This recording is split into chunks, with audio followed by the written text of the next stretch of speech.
Welcome to another episode of DD on the Spot. As always, I'm your host, Ryan Johnson. And before I get to our guest today, I'd like to remind everyone that if you enjoy this content, to please give a like and subscribe down below. I'd greatly appreciate it. We have Chloe Allyn on the podcast. She's coming to us all the way from Iowa, which gives me enough pity on her as is desirable for someone that lives in Iowa. For anyone who's not from the Midwest, you won't understand that joke, but for our Midwestern guests, I hope you are laughing at that. She's the owner of WhoaDough, which is a homemade colossal cookie business, which will make you drool basically out of your mouth, eyes, ears, any orifice that you have, basically just looking at some of these cookies. I'll leave a link to that Instagram account down below, but she's also a power lifter, and she's on to share her health and fitness journey, and we'll also talk about the pandemic and just all things that are happening right now. But most importantly, she's our current guest. Chloe, thank you so much for coming on.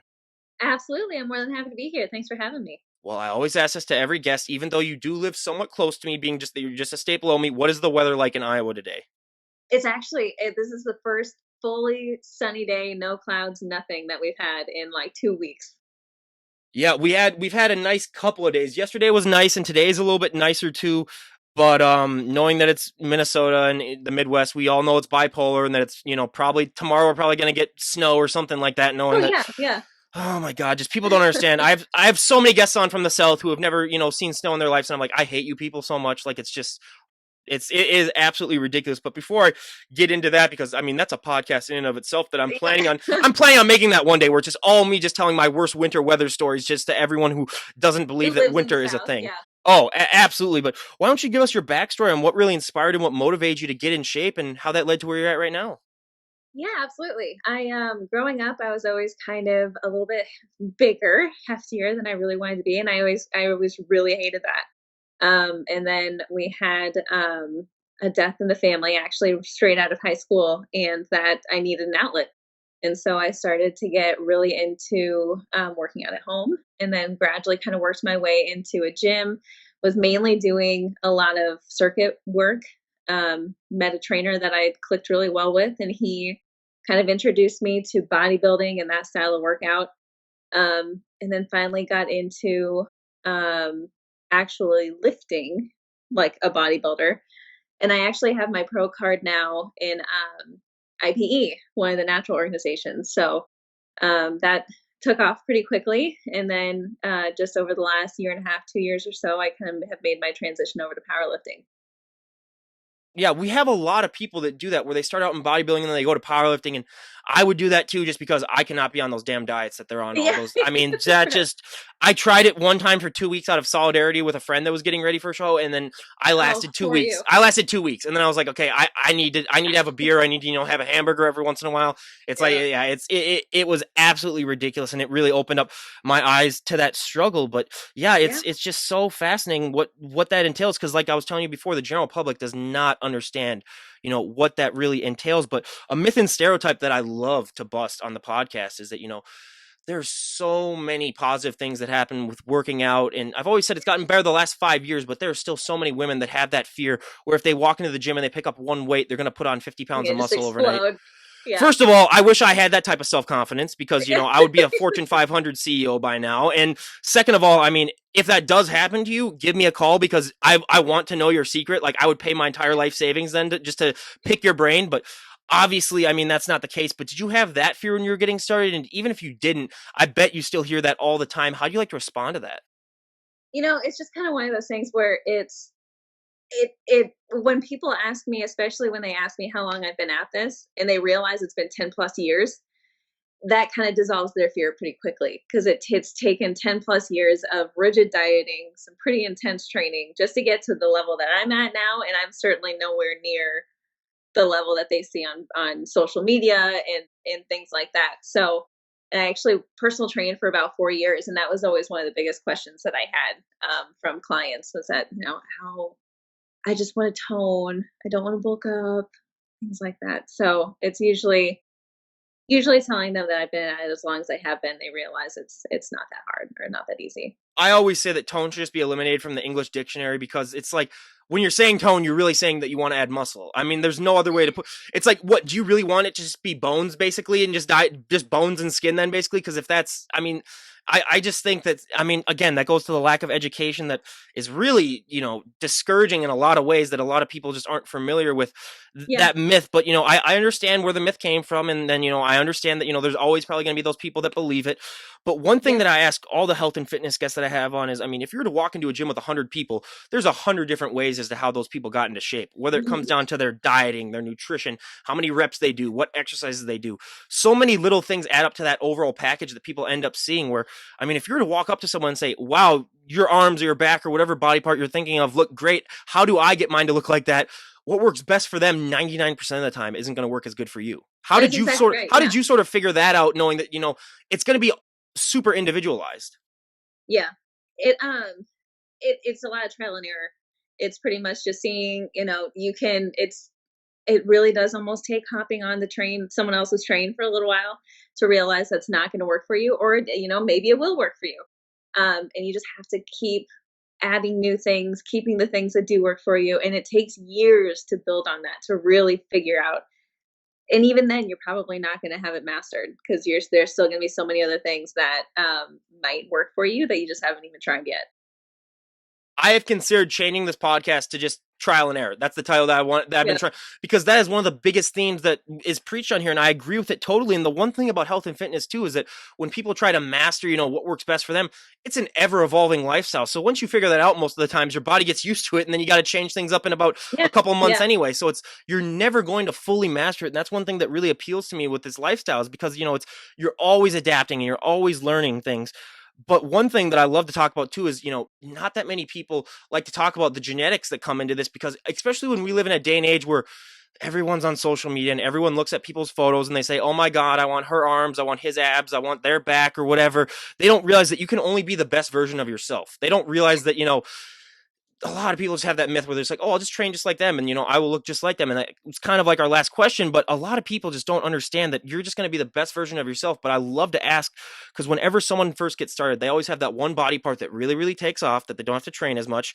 And they always have that one body part that just lags behind, that they have to train to oblivion just to get it to catch up. I mean, I'll give you my examples first. My back, just because I had jobs all throughout college of working in warehouses where you're just lifting and loading. And I mean, you either got a really nice back or you quit. Those are the two options that were presented to you. But I'm also 6'3", so my legs and my lower body are just absolutely shot. Where, I mean, I still have friends to this day. Well, not anymore, because the gyms are still closed. But whenever I'd walk into the gym, they go, "Oh, hey Ryan, you plan on training legs anytime this year?" And it's like, dude, you saw me train them yesterday. It's like, come on, and don't even get me started on calves. That's just, I mean, that's just one of those things where you're either born with them or born without them. And I was not. But what were those body parts for you when you were getting started? It honestly is very similar. I was a swimmer for 8 years, so my back and shoulders, especially, just have always been monstrous, which was a huge reason why I was able to be successful in figure. Just because those are two of the biggest body parts that they're looking at for females. But then I always had tiny little legs. It didn't matter how big my upper body was or how much weight I gained. My legs were always just tiny little twigs. So even where they're at now has taken years to build them up.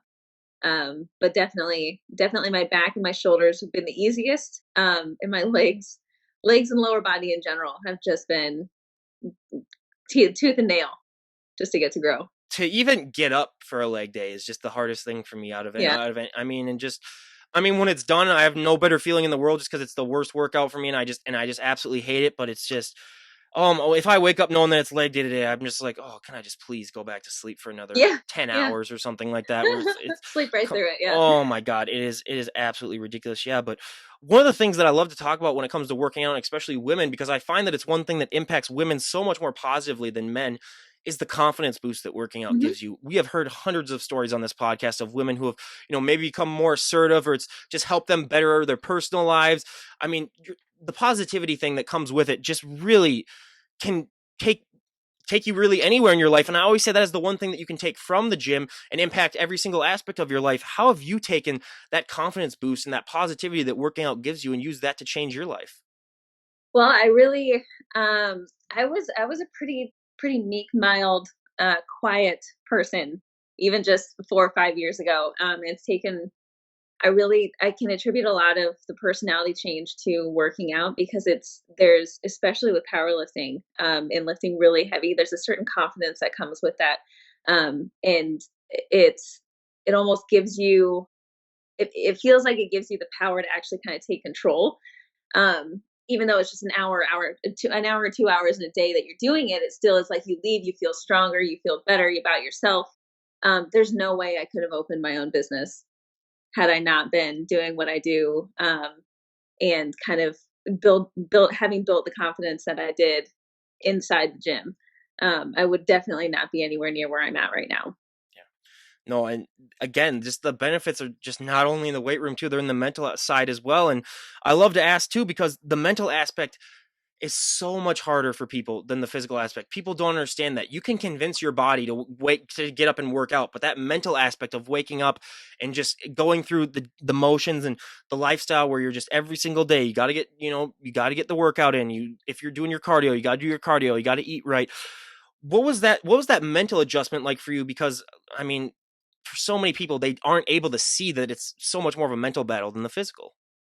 That is something it's learned and it's very gradual. And that was always something that I'd had to, it took a lot of clients, a long time to grasp. And I don't think they ever really did fully, just because it really does take years. It's not like I woke up one day and had the mindset that I do now. It's taken 10 years to get to the mindset that I'm at now with it, where it's just kind of, it's my lifestyle. I wouldn't have it any other way. Whereas 10 years ago when I first got into it, it was like I had to wake up, remind myself to eat a certain way, remind myself to drink water, force myself to get to the gym.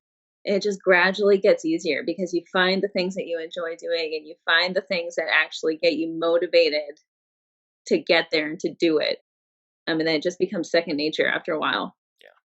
No, and the lifestyle thing is the I mean, yeah, I've just having that mindset of like I need to get my workout in today. It's that really does help, especially on those days where I mean, I'd call anyone that's on this podcast a liar if they said that they never had those days where you wake up and you're just like, oh my God. I had one guest who's like, I really do it all the time. Like, I really never have any bad days. And I was like, okay, because you're my guest, I'm just going to We're pretend to gonna have a agree with hard you. hard after Yeah, this. I was like, I'm just going to pretend to agree with you. But after this done recording, I'm calling out your BS. But Yeah, yeah, exactly. yeah, Yeah. it really does. Yeah, it helps you out in so many ways. But one thing that isn't also talked about as much as it should be is the nutrition, because nutrition, that's 80 to 90% of your results. I mean, it is so much more important than the working out. And a lot of people, especially guys, a lot of my friends as well, they have that, thing where, oh, if I just work out X amount of times or whatever, I can eat whatever I want and I'll still be like in really great shape or whatever. And then, Hmm. yeah, that might work for you when you're 20 years old because of your metabolism. But now that I'm 25 and they're starting to get to that, they're like, oh, I'm starting to gain a few pounds. And I was like, oh, I wonder why? Because you're eating McDonald's Yeah. every other day, basically, and stuff. What were some of the bigger nutritional changes that you made when you first got started in this? Originally, it's because when I first got started, my very first goal was weight loss. That's all I cared about. I really wasn't all that. I didn't understand that to have any kind of muscle definition, you had to actually have the muscle. So my goal was just to lose weight. I didn't care about anything else. It was just a number on the scale. So at first, it was just a calorie deficit. And then the more I got into bodybuilding, I realized that you had to have a bulk season and a cutting season, essentially. And so then it was like, well, then I had to be in a calorie surplus and making sure that I'm getting plenty of protein. Whereas in the cutting season, you really have to up your protein intake but still remain in a calorie deficit. And now that, and obviously there's a little bit more to it than that, but now that I'm in powerlifting, it's a balance of making sure that you're hitting all the getting enough of each macronutrient, but also it's more eating as fuel. So, you can't drive a car without any gas in it. You sure can't, you can't squat 350 pounds without having some kind of food in you and the right kind of food in you. Yeah. So, I like to compare that to the worst workout I ever had in my entire life was I'd pulled an all-nighter studying in college, and I looked at the clock and it was 6:30 in the morning, and I was like, oh, might as well just go get my workout in because I can tell that I won't be able to do it later on in the day.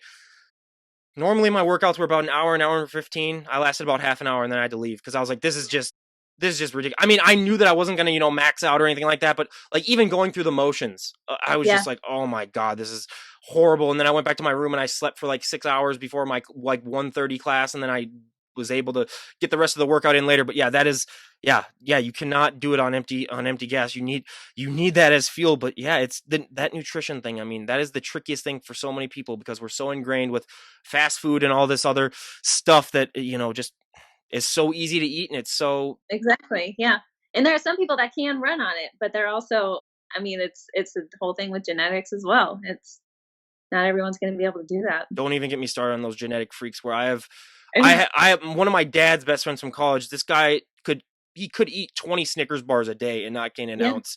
And I just when you're yeah, talking about when you're crazy. talking about being blessed in this life, I don't think that there's anything better than that. Where I mean, he could do anything. I mean, I'm getting angry even talking about him just because whenever I meet him, I was like, you don't realize how lucky you are. And he gives a crap. And I was like, I just hope one day you're going to wake up like 400 pounds overweight. And it's like all that stuff that Exactly, you it's ate just is all gonna finally caught up to compile you. one day. Yeah. I was like, that would be a good comeuppance. But yeah, I do have to remind the listeners that, yeah, there are those rare genetic freaks where, just because they can eat, 5,000 calories of junk a day and still, have like 10% body fat doesn't mean that you should. So yeah, Yeah. it's all about figuring out that stuff for you. But what was one myth that you had about powerlifting before you got started that was proved wrong? Because I know a lot of people do have a lot of myths when it comes to powerlifting. Oh, gosh, for powerlifting in particular, it was that you there's the stereotype of a powerlifter being fairly overweight to be strong. And that's definitely been the biggest one for me. And where in reality, it's, you want to be able to be as the lowest weight that you can be and lift as heavy as you can. Actually, have a decent score. You don't want to just weigh as much as you can and then lift however heavy that you can because it doesn't come out quite the same. So I think that was probably the biggest one for me. I was gonna say then like people that were on that show, like my 800-pound life would be the best powerlifters on the planet then if they were just all about. Exactly. Yeah. But Yeah. yeah, I always loved to say that myth too, where it's like so many people they get bodybuilding and powerlifting sort of mixed up, where they think that bodybuilders, oh, they must be like the strongest people on the planet. Where it's like, no, they're dieted down and they do it for the look. I mean, granted, they are stronger than the general population by Yes. Yeah. far, but like. You look at some of these powerlifters. I'm gonna be honest, and you're like, have they ever worked out a day in their life? And then they go into the gym and they're benching like 400 pounds, and you're like, oh, I guess they have. So it's a big thing that a lot of people are shocked by. But then again, like you said, yeah, I've had a powerlifter on here that was like 5 feet tall. She weighed like 90 pounds, and she was benching like twice her body and stuff. So it really any size really you can do powerlifting. And I think just because a lot of the like really high class ones, especially for men, are those big guys where then people just Huge assume guys. that Yeah. you have to be like that. Yeah, but it's definitely different. But did you enjoy getting to eat a little bit more for your powerlifting diet as opposed to your bodybuilding diet? Yeah, it's been it's still been a little bit of a transition kind of getting used to actually eating as fuel and not paying attention to the aesthetic part of it because the aesthetics were my life for 5 years. So now all of a sudden switching to not caring as much about aesthetics and focusing more on being okay with a little bit of extra body fat and actually eating enough to make sure that I can lift to my full capability has been it's been a learning curve, but I'm definitely enjoying not having quite as strict of a diet. Do you still do cardio at all?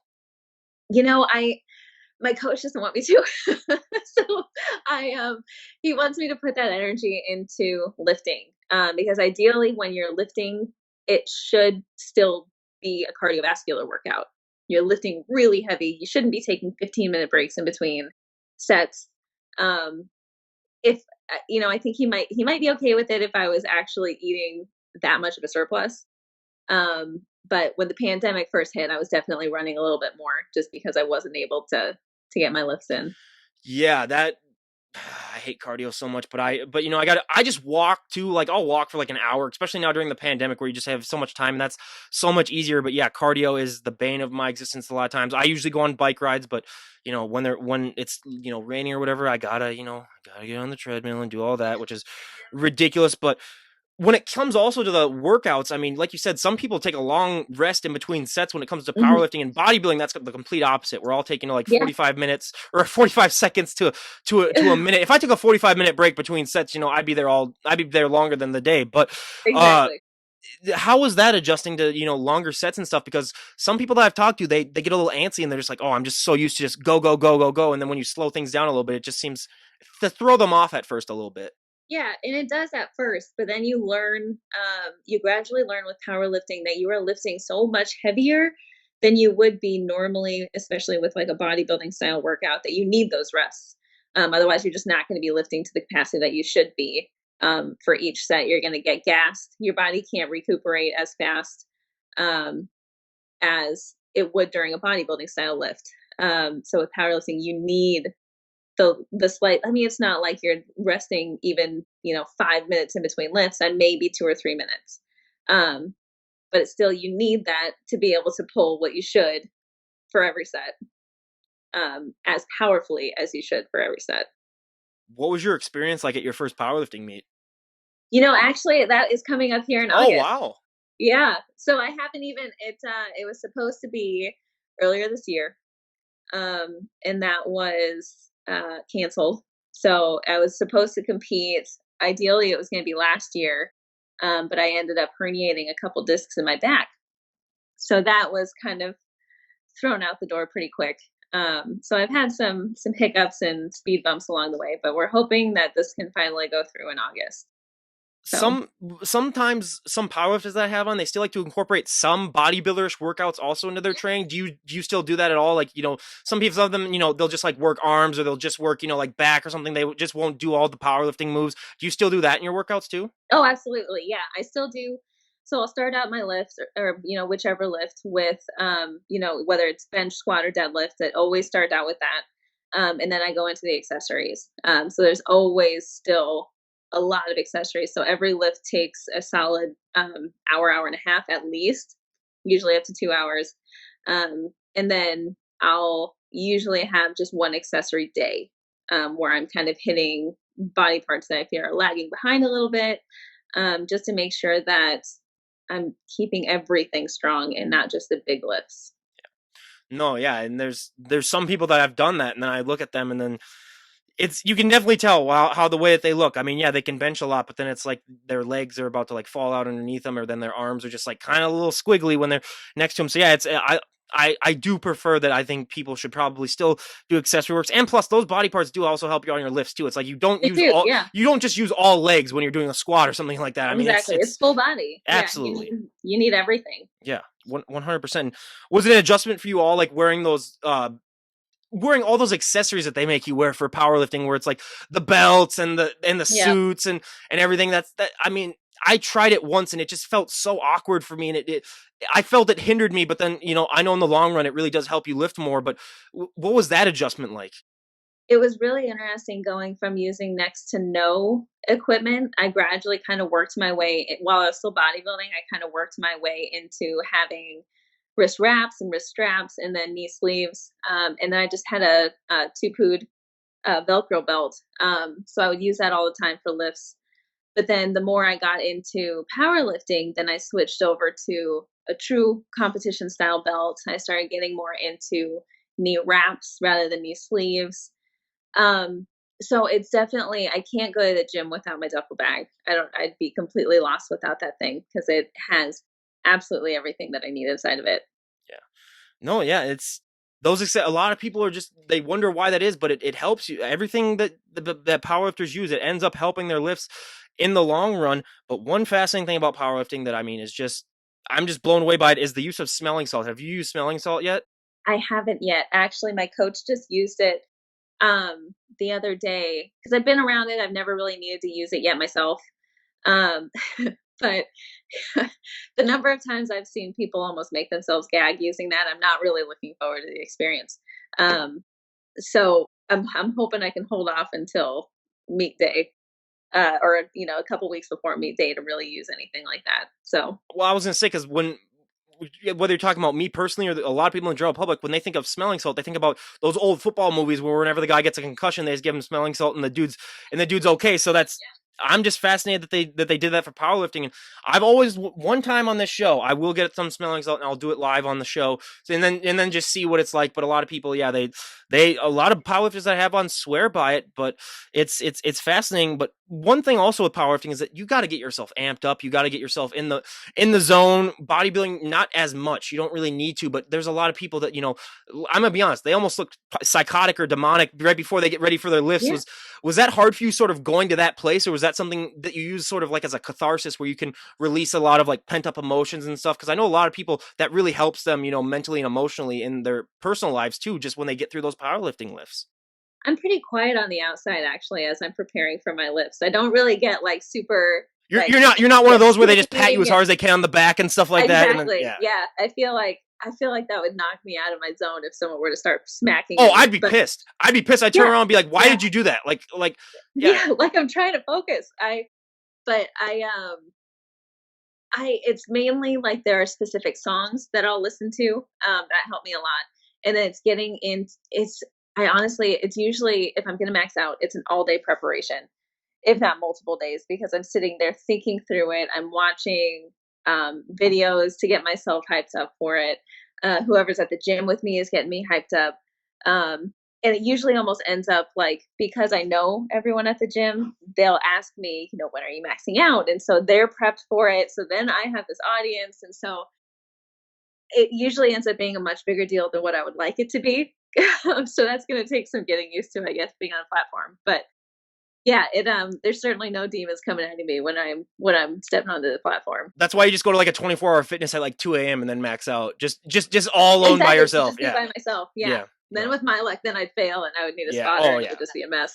Oh yeah, because there's been studies that prove, yeah, when there's people around you and encouraging you, I mean, you can lift. I think the study said up to like 20% more than you could for your average thing, and I mean, it's a real thing, and yeah, it's that, and that's it's true, Well, but it's such a mental thing usually, because usually it's if you psych yourself out even a little bit, you're not gonna make it. So, especially when you're really hitting a true max, it's mental so much more than it is physical, and if you're not there mentally, you're not gonna get it. yep, I agree totally. And I've had those days where I've made the mistake of maybe playing a Metallica when I was supposed to go a little bit lighter that day, and the next thing you know, I'm maxing out, and then it's just Exactly. it's not going to end well. So yeah, you got to choose the right playlist. But two of the songs, or I mean, I was going to say two of the songs, but two of the questions that I love to ask all of the health and fitness guests before we get into the coronavirus is, there's so many positive things that happened with me when it came to working out and getting bigger and stronger. But one of the negative things is that you're going to get asked to move a lot of people's furniture. You're going to get Yes. asked to open a lot of pickle jars, bottled water, anything that's sealed on tight. You're the go-to strength person. I came Yep. back home to be with my parents during this pandemic, and every time, either if I go out for groceries or they go out for groceries, I basically have to lift the car into the driveway and carry in the groceries for them. Yeah, pretty Has much. has that been a similar experience for you? Where I mean, as people take one look at you, they just assume that you can help them out with stuff. I think as a female, it's a little bit different. You're still kind of thought of as dainty, especially because I'm just not a big person. I'm 5'3.5" on a good day, and I weigh 145 pounds. So I can slide under the radar a little bit easier than most guys would, I think. As soon as people find out, like if they've seen me lift or things like that, then I might get more questions from them. But it's really not that bad otherwise. And I always find that answer interesting because we have half and half. I'd say when half of them are like, "Yeah, I could be like 5 feet tall," and then they just notice that I'm muscular, and they're like, "Oh, come and help me." And then some of them too, yeah, like we've had guests of all shapes where it really is half and half. Where half have said, "Yeah, it really just because I think I'm a woman that I don't get asked as much," and then other ones are like, "Yeah, I'm relied on by every single person that I ever meet in my entire life," and I just find that fascinating. Where for me, it's a double edged sword. Being 6'3", I could have zero muscle at all, and they just say, Mhm. "Oh, tall guy, come and help us." So it's yeah, it's been something. But one thing that I think is so fascinating, especially with females that have muscles, that I mean, you're not the normal. So when you walk out in public, I mean, even dressed like you are right now, you could get some stares, and a lot of people are fascinated by that. And I always say you sort of become like a mini celebrity. What has that adjustment been like for you? It at first was it was gradual. It was because I didn't wake up one morning with the muscle mass that I do now. But it certainly is. You're kind of a spectacle. Not as much out in public. I guess maybe I just don't pay attention to it as much, like if I'm at the grocery store or the mall or whatever. But certainly in the gym, you're a little bit more of a spectacle. People will watch your lifts and people will watch you work out. And you just kind of smile and wave. I mean, there's not really a whole lot you can do. It doesn't bother me by any means. I don't get the man comments really or anything along those lines, so I don't have to worry about that. But um, yeah, it's just kind of part of it. If you're gonna get into this world, you just kind of have to be used to being kind of an outlier. Yeah. Well, and that's what makes me also appreciate that sport a lot more is that I mean, other than, the horrors of training and the horrors of the lifestyle, I mean, you're gonna have to deal with people as well. And so it really just adds on to, the respect that I have for the competitors. But my favorite question to ask, because, I've had fit guys on this podcast as well as fit women, and for fit guys, clothing options, that's a big enough of a conundrum for guys, but for women, I mean, good God, it's like the moment that we see like your shoulders, basically, we're like, okay, dresses aren't going to be her best friend for a lot of the times. Jeans are another thing that we hear of all the time too, where it's like, good luck finding a good pair of jeans if you have a big lower body and a Yep. smallerish waist. And I mean, it's not it's not conducive for modern clothing options to be a bodybuilder, regardless of being a male or female. But for females, especially, what have been some tips and tricks that you found out that maybe have helped you figure out some clothing options that try to work for you? Yeah, just live in leggings and kind of find you find that hoodies are your best friend. That's pretty much what I live in most of the time. It's not been until recently that I've even really kind of branched out a little bit more, just because my body size changes so much during the year, whether I'm bulking or cutting or whatever else. Now that I'm powerlifting, it's not going to be as bad, or it's not been as bad. But stretchy pants are your friends. So any jeans with any kind of elastic in them is going to be the best. You're going to have to get used to the fact that the waist is not going to be as tight as you want it to be. Um, and yeah, I can't do anything that zips up the back of the side because it might fit around my waist, but there's no way it's getting up beyond my back and my shoulders. So I just have to avoid that kind of thing. Elastic really is probably the best route. And anyone out there, I mean, if you're thinking up of something to invent or whatever, I mean, I have so many guests on here that would be willing to buy it. So, I mean, you'd make a lot of money doing it. So anyone out there who's thinking of, making like dresses or anything like that for people with muscular backs or just bodybuilders in general, I mean, go for it. Yeah. It's a market that is growing. But now we go on to the coronavirus, because I mean, it's one thing that has impacted everyone's life. And I mean, by the time this gets released, we'll probably be, in the first few weeks of June. So we'll Mhm. see, what it's going to be like then. But as of right now, we are at the very end of May, and it's getting better, it looks like. But obviously, me being in Minneapolis, for anyone that wants to know exactly what day it is afterwards, it's the day after they burned down the police precinct. And I'm not even going to touch that with a 10-yard stick, but I'm just going to mention that for people who want to know what day it was. But obviously, this coronavirus, I mean, it's changed the way that we live, and it's introduced a new normal that we're probably going to have to deal with for the next year or so. And how have you been adjusting to that? Because I know that so many people, especially in the health and fitness industry, they've struggled at times to find places to work out. Because I'm lucky where, I'm being at my parents' house. They have a decent little gym. I mean, it's basically, you're just going to maintain a pump. Basically, you're not going to be able to Yeah. grow or anything like that. But it's just to stay in shape, and they have a little treadmill that I can use. But how have you maintained, and what I mean, has it been easy for you, and how have you been dealing with this mentally as well? Because a lot of people are struggling with that. The mental part was probably the worst of it. That was originally when gyms first shut down. I made my own. I went to Lowe's and got a sandbag and then some Gorilla Tape and made my own sandbag with handles. So I did that before playground shut down. I would go there and do different circuits and things like that. I would go on runs and whatnot, but then playground shut down. The weather was awful, so it kind of ended up that for a couple weeks I really wasn't able to do much of anything. And then I was able to start getting into kind of a privately owned gym every once in a while, and so that made a world of a difference. So it's still, now that our gyms are open here. So I'm sorry for you, but our gyms are open here, not full capacity, but so I'm able to get there every day now. So that's been extremely helpful. But it still is trying to regain strength again, and get back up to where I had been, and figuring out kind of how to balance everything now with everything else going on. So, Well, I'm going to be honest. I think our gyms open up on Monday, but throughout my entire fitness journey, 75% of my workouts have been at home. Like I go to the gym probably once a week, so it really hasn't oh, affected me okay. that much. But yeah, it's just, well, and I do, because I do a lot of, I do a lot of like weird, like bike rides for car. Like I find weird ways to stay in shape, and we have like like we have like it's not like a Bowflex, but it's kind of like something like that that I can use. And then we Mhm. have like a little bench thing that I can use. So there's I mean I can get in shape and stuff like that, but it's not like any gym stuff. But it's been a little bit easier for me. But yeah, just even finding that motivation too, even if you have the equipment, is hard for so many people. And it's great that you're able to find that privately owned gym, which I think a lot of people have started to, or especially in the last few months, have started to finally get into some of those and start working out, which is nice. But what Yeah. advice do you have for anyone who's maybe looking to get started working out, especially during this pandemic? Because I mean, I mean, who knows how long we're gonna like really? Because I mean, people are saying it might be in the fall where we might have to go on lockdown again. I have no idea, but people are really having so much time on their hands, and I think a lot of people realize too that if you're in healthy shape, it's going to be a lot easier to fight this virus than if you're obese and out of shape. So what advice do you have for people looking to just get started? Because so many people, I mean, I'd say it's the vast majority of people want to change, but they just don't know how. They're not taught the tools how to. But what advice do you have for them just to get started? Well, I mean, to start off, the majority of people have absolutely no idea how to get started. So I think too often people who are getting into it assume that those of us who have been into it started off looking like this. We've always known what to do. When in reality, I taught myself everything from the get go. And then along the way, just, picked up tips and tricks from people who knew more than me. Um, but definitely, you just find something that you enjoy. You don't have to do whatever the people that you follow on Instagram are doing.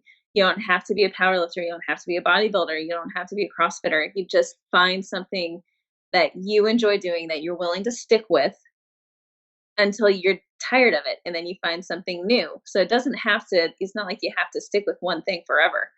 You just find something that you enjoy well enough to repeat, and then you find something else that you enjoy that you're willing to repeat. Well, I always say too, number one, just go for a walk. Walking, that's the best way that you can start. And I mean, if people, I mean, I feel bad for the people that live in the cities, like in the big metro cities where you can't really, because you're in an apartment complex and there's not really that much places to walk. But if you're out in the suburbs, I mean, if you're really like scared about the coronavirus, like a lot of people still are, I mean, wait until nighttime if you don't have a job or anything like Yeah, that. I mean, there's always yeah. yeah, that's what I used to do when this first got started. I'd wait until about midnight. I'd go for a walk for an hour and then I'd go to bed. But it was just, yeah, it's there are plenty of ways to just get started. And yeah, walking is by far the easiest one. And you'll lose a decent amount of weight if if you stick to it at first. And then you can, once these gyms open up, then you can go in. But I also say find a trainer too. I mean, that's one of the bigger things too, is that they are so helpful to so many people. I've never had a trainer myself, but I've seen, what they can do to other people and how Yeah. helpful they can be. So I highly recommend that as well. But yeah, it's just a lot of myths that are out there too that a lot of people just have trouble understanding too, which is like I always say, every single day in the health and fitness industry, 10,000 new ways of how to work out are invented. So it's hard to wade through the BS a lot of times for a lot of people to It just is. realize that. A lot of the times there are enough reputable online coaches that you could even just, I mean, anymore you can purchase one of the packages or whatever that they do, or challenges, and that's always something to kind of get you jump started, because there's usually some kind of an incentive with it. So if you stick with it, then you'll win something or whatever. And so just find a reputable online coach and jump Not on one someone of with their 200 followers that just basically hasn't even started doing anything. Yeah, I've seen plenty of those. Yeah. Exactly. Yeah. Someone well known, ideally. But there's so many of those that it's if you're really having a hard time even just getting out and going for walks, and you just want there's home workouts, especially with the whole pandemic. The number of home workouts that have been posted online is unreal. It got To annoying just after about 2 days, and it still just has it kept did. going. Yeah, yeah, yeah. It did. It did definitely. Yeah. So Yeah, there are so many ways, and if anyone has any questions, you can message me, you can message her, and yeah, we'd both be absolutely. willing, I'm more than happy to answer to. I mean, I love helping out others, but a few more questions before we wrap things up. If we were to talk to you a year from today, where would you like to be at in your powerlifting journey? Where would you like to just be at in your overall life? What are some goals that you would like to have achieved if we talk a year from today? I would really like to have my goal with powerlifting right now is to qualify for worlds. Um, the weight class that I'd be competing in and the weights that I've lifted, that is more than possible to do that within the next year. So with powerlifting, that's absolutely my biggest goal. I want to qualify for worlds, and then some of the other, North Americans, Olympia, things like that. I think that's definitely where I want to be. Yeah, and yeah, we wish you all the best of luck in that. And this is the Thank time you. where you really embarrass us. What are your best powerlifting lifts? Oh, what are my max lifts? Yeah. Um, bench is 200. Squat is 355, Mm, and deadlift is 330. yeah, that's So pretty good. yeah, that's what I like to think anyway. So Yeah, that's we'll pretty good. I mean, that's I mean, I I I have a little bit more on all three of those, but not by much more that would make me comfortable. Being that I'm a whole foot taller than her, everyone, and probably a good 60 pounds heavier too. I'm thinking I'm like 210. So yeah, it's yeah, yeah. yeah, more than not as much as I'd be comfortable with, but yeah, that's amazing, and yeah, it goes to show, that with powerlifting too. I mean, it's a lot more weights than a lot of the bodybuilders that we had on. But do you have any goals of where you'd like to put those lifts at for like maybe the next year? Where would you like to be at when you do your competition in August? Oh, in August, I at least want to hit those numbers. I would love to at least hit those. We'll see how it goes because I had to take so much time off. And with the pandemic and everything happening, it really kind of threw a wrench into plans. But I overall, like in the next year or so, I would really like to have bench pushing 225 and squat and deadlifts like 400 or over. Yeah, I think those are reasonable goals, and we wish you the best on that. And to end this, I mean, WhoaDough cookie. I mean, homemade colossal cookies. I want you to explain how this got started, and then I'll be showing photos when you're talking about it of those damn cookies, and I'm going to be drooling the whole time. So I was going to ask her about it in the beginning, but then I realized I don't want to be drooling the whole podcast, so I'm going to have to wait till Right. the end. But how did WhoaDough get started? I've loved baking for since I was a kid. That's been my thing. I taught myself how to bake when I was younger. I remember sitting in front of the computer, trying to teach with dial-up internet, trying to teach myself fractions, so I could add them together to make more than one um, batch of a recipe. So that's always been something I've loved to do since I was a kid. I just never ended up pursuing it. As an adult, I never thought it was something that I would end up pursuing. And then started baking for some friends, and I I would always see the pictures of these massive stuffed cookies on Instagram, and I was like, God, I don't want to have to order these. I know how to bake. I might as well just try and make them myself. So for a few months, I was trying to kind of perfect. I had a really simple recipe for just chocolate chip cookie that I took and just kept tweaking to get it exactly where I wanted it. And then I was able to branch out. And so that was the vanilla. And I was able to branch out and figure out a chocolate way to do it. And then I was able to figure out a peanut butter one. And then I just started gradually adding different mix ins and fillings and things like that. And then a friend of mine was kind of like, you should really think about opening up your own business. And I was like, no, there's no way. There's no way I could do that. And here we are. Oh yeah, the drool's starting to come on, so Yep. I gotta wrap this up. But so what different flavors do you offer for people? What or Oh, I I think I've got pushing 20 different ones. The most popular ones are the Big Boy, which is a vanilla cookie with Oreo mixed into it and stuffed with Twix. Then there's a Sorry Not Sorry. That's a peanut butter cookie with stuffed with a Reese's and a Reese's Take Five with peanut butter chips, chocolate chips, topped with Reese's pieces. I have an apple pie flavored one that's like a snickerdoodle cookie with caramel bits, stuffed with apple pie mix. There's all kinds of them. I have a giant one, a giant 2-pound one. It weighs 2 pounds. It's called the Gobstopper, and it's Nutella in the middle, surrounded by vanilla cookie, surrounded by peanut butter cookie with peanut butter chips, surrounded by chocolate cookie with chocolate chips, all covered in white chocolate with sprinkles. So damn you. I've got all kinds of there's so many of them. I am going to definitely have to check those out, and everyone Yeah. out there, I mean, I will leave a link to that down below because that is just awesome. And lastly, is there anyone that you'd like to give a shout out to before we wrap things up? Yeah, I'd love to. My coach Tommy, he's been pretty much amazing. I've just started working with him over the last few weeks, and he's been absolutely amazing. Friends of mine, Zach, Scott, and Hannah, have been kind of my saving grace over the last month or so. Um, and then my buddy Red has also been pretty much amazing. So And that's awesome. And again, we cannot thank Chloe enough for coming on. And I'll share the link to her Instagram for her fitness, and I'll share the link to her cookies too. And buyer beware, everyone. I mean, I don't want anyone out there gaining 400 pounds eating that gobstopper, basically. But that right. just sounds like, I mean, if I'm ever about to die of a heart attack, I'll just order one of those things, and I'll just be like, okay, this is how it ends. This Then is how I'm basically, going out. Yeah, this is how I'm exactly. going Yeah. out. Yeah, if anyone out there has like a terminal illness or whatever, enjoy gobstopper then before. But yeah, Exactly.